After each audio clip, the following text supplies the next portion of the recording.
Quick little review. We're going to be comparing numbers. So how do I change a fraction into a decimal? You do the division.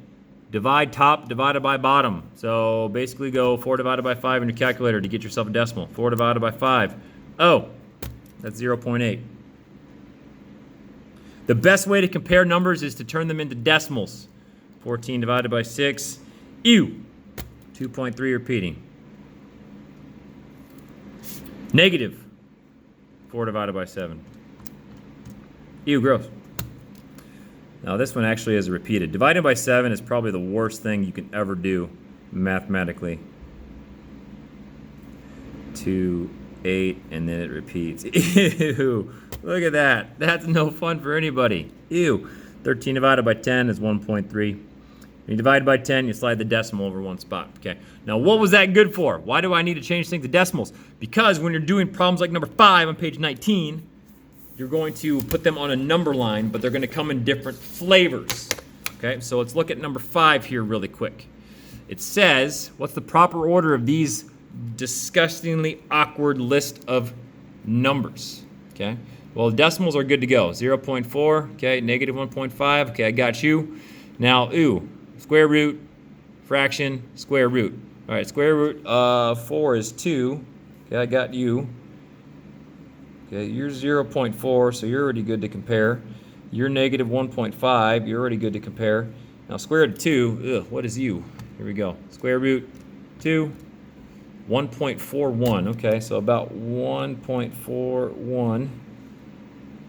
And then negative 2/3, I think is negative 0.6 repeating. Negative 0.6 repeating, okay. So now I got them all in decimals, now I can compare them. All right, so least greatest. So let's see here, negative 1.5. So right away, if it's multiple choice, you're out of there, you're out of there. Okay, so we have 1.5. The next one, I used u, would be the negative 0.6, which is u. Now notice they converted back to the original form. Ew, gross. Okay, so you're next, and then 0.4 would be next, 1.41 would be next, and then 2 would be next. There we go. So the correct answer is C.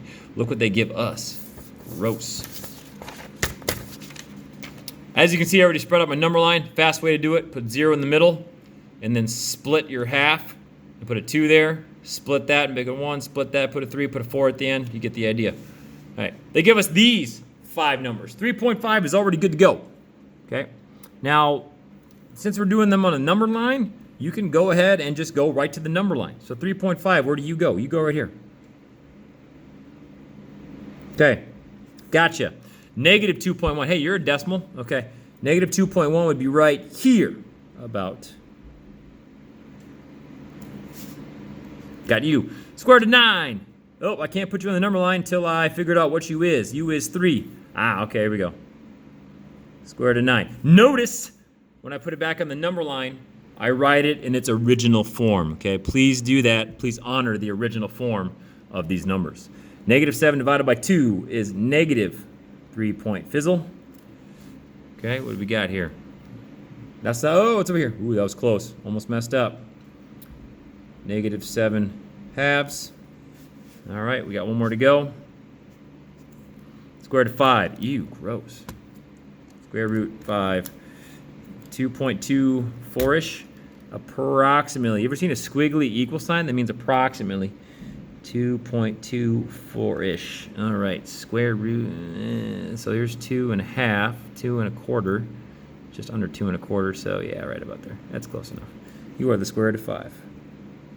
Okay, so the number line is my list. Okay, so now if I'm going to actually answer the question, what's my list from least to greatest? Negative 7 halves, negative 2.1. Again, using the original forms. Square root of 5, square root of 9, which kind of makes sense. I mean, 9's bigger, so if they're both square roots, it should go 5, 9.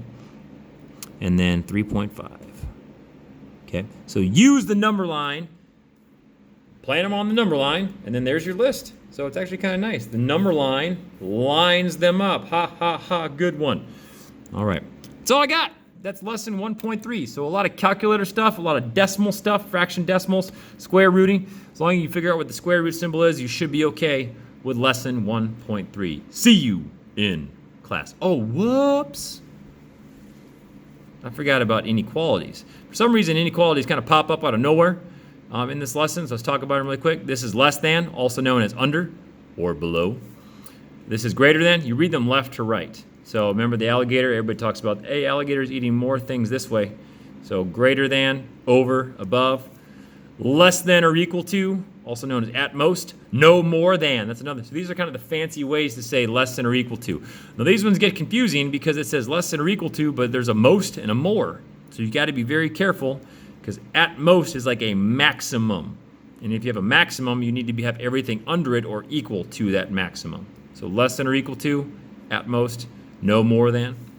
And then greater than or equal to, also known as at least or no less than a minimum. You got to be greater than this minimum. So at least this or no less than that a minimum number. Okay, I'll write that down. These usually have to do with maxes, and these usually have to do with mins. I'll write that down. There you go. Enjoy that. All right, that's everything from lesson 1.3. Sorry that these ones kind of got lost in the bunch. I went right to the math questions. My fault. Anyway, we'll see you in class. Goodbye.